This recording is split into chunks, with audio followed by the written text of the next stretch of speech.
I like Homeboys. They are trying to deny Verso from the some of picks, but for Verso, like they're trying to play around what they have on their hands. Because we need to win this game because we have one game left and we will qualify to the next stage. Yes, that So is. they are trying to play on the like new scenarios. They are trying to make it like a new strategies during the draft because in the draft now on the paper, for me, Homeboys as in the first game because they have the priority, they have the advantage more than Verso. But good. Do you think they're drafting for comfort or out of necessity? I think Verso is drafting out of necessity. They're forced to go for their picks.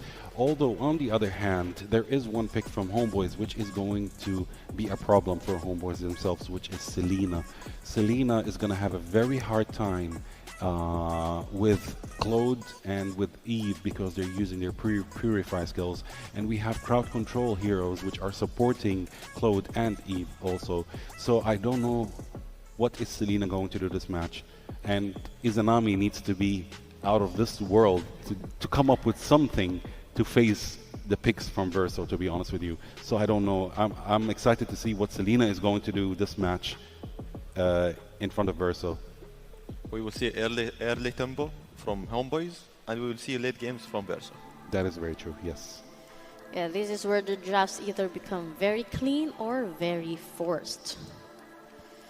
Until now, the puzzle is completed, and the game will decide who's gonna win and who's gonna dominate in the game. But on paper, who won this draft?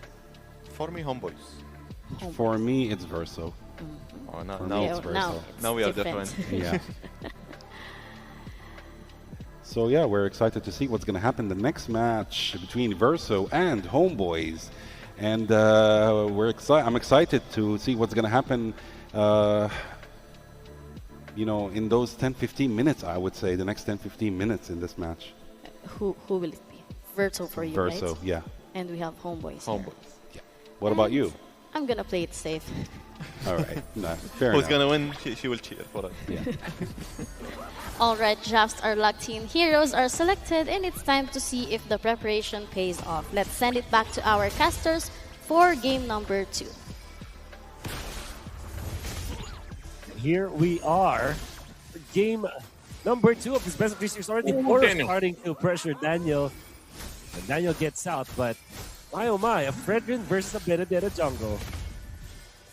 Yeah, man, I'm not sure if what's going to happen here. The sun does come out, and I was going to ask about this specific pick, you know, this Benedetta jungle. And gosh, when was the last time we saw this? Well, I can't recall. I know it's been a minute in my time, you know. It's been a while since we've actually seen that, and you know, it's one of those things where if you really lean into it, it could work, but it's one of those picks that's very risky, and I think that's why that last choice for Verso time, they just went with the Fred. They're like, you know what? Yeah. We can play this safe. We can actually dance around these objectives and extend it if we want to, and play into a Claude late game power spike that you know, we should have. And they've got a great front line. They've got a great initiator too. But Castle got the Yuzhong, and that's something that Homeboys is gonna have to work with here. Arrow thrown out there in the mid lane, but nonetheless, no follow through just yet. So I don't know, that's one of my main stipulations with this. I think Verso Time actually has a pretty beefy lineup that can scale into late game really well. But it's up to Homeboys to make this more damage-centric lineup in the early game work for them. Yeah. The way that I look at this draft on both teams is that Verso Time have created a holistic composition as able as they could with points, while Homeboys Oh, Throne of Ruin with the Gleam. Bursto Boro gets the turtle, but Xeno's going to fall in the fight. Castle picking up a kill himself, and Reza trying to get away any way he can, but it's a double for Castle. What a start. Boro will fall in exchange, so it's going to be a trade across the board. Objective going to Verso Time. And again, I'm going to say it, every single time we see a Yuzhong get a lead, that's going to be tough to deal with. Yeah. In order for Homeboys to take advantage of the fact that they have taken down Xeno, is to invade their jungle. But it seems like Verso Time have dealt enough damage for Homeboys and bought enough time for Zeno to get back onto taking his own side of the jungle. What's really scary about this Benedetta is it's almost a glass cannon in a way. The way that you risk it, it can be strong in the early game if you are on point, but it can also be disastrous if you just keep on dying. So far, Amal has not been showing us he's about to die. Well, right now, that Glorious Pathway is just slowing things down so much. Was trying to jump away. Daniel, though, stopped in his tracks, but luckily not enough damage just yet. And that's one of the things about this versatile lineup that we were talking about. It's not going to have this early game throughput when it comes to damage just yet. So even though that was a great Glorious Pathway coming out from Boro, they couldn't capitalize on a kill. And so Homeboys getting what they can. I think by the time they transition into this next turtle, they'll be in a pretty good position. Good burn of the flicker there, battle spell down. But, you know, that's one thing. I think they need to fight into the second turtle, and maybe Homeboys can start to build an advantage from there. Yeah.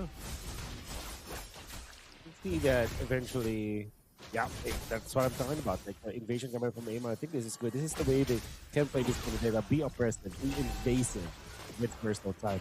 And quietly out there, the versatile time have already built up 1,000 gold lead. It's mainly because of the overreactions coming up from Homeboys. We know for sure that they don't have as good as an early game there is compared to Versatile, because we really see Versatile. It's a very holistic kind of draft, a box type strategy that has good early game, good mid game, have a dependable late game. Homeboys, they have a higher ceiling. Gonna force the fight anyway under the turtle. AOG drop down. Rotating happening. Both gold laners staying on the gold lane, but Xeno will get the turtle and SOD thrown out. Melcutie does take it. He follows through. He's going to get stunned though by Boro. Oh, no. Oh, that was not where you want to be if you're Melcutie. An arrow thrown out, at least to cap out something, to take out Castle. They had to shut him down, and Izanami will get that kill. Yeah, that's definitely just consolation now for Homeboys, because that was a disastrous fight for them. They already lost Turtle. They have lost Reza. Have lost Daniel, and then Melcutie tries to go for a fight. Did not get any kill for the team. In fact, fed a kill for Verso Time. I think that was definitely a disastrous moment for Melcutie.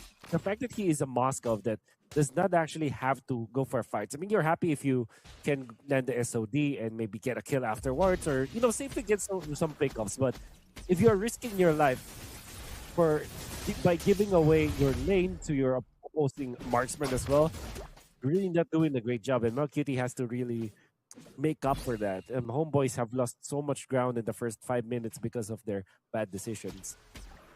Yeah, I almost wondered what if he just didn't use the SOD and just kind of check things out. Definitely wouldn't have had this lead build up even further. Not only that, but Versal March now has a bit of an advantage against Melcutie, obviously, and as a Claude, you can play into having that advantage against Moskov. Ooh, RWM catching Izanami.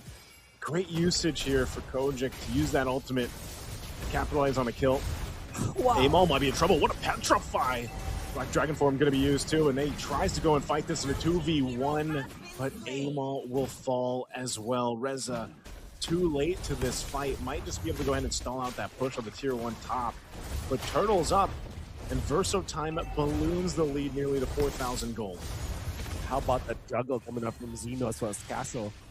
I mean, they have spent so much resources, but that was Amal that they were able to take down. This means that this turtle will be free, and that's a perfect word, they will balloon this lead so much. I like balloons. Yeah. And it's difficult to pop now.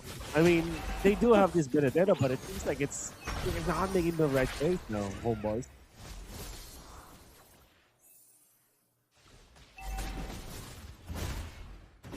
Yeah, this is one of the things here, Wolf, is, again, they're going to go switch the lanes up. They get more space to work with as the turrets fall down. Oh, Castle might be caught here in a bad position. It's actually still going to be able to survive it with the heals from, again, this Yuzhong kit when you have this.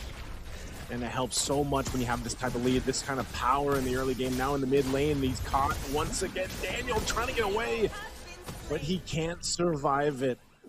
Verso Time taking the pickings here, even though they're revitalized just to top everyone off.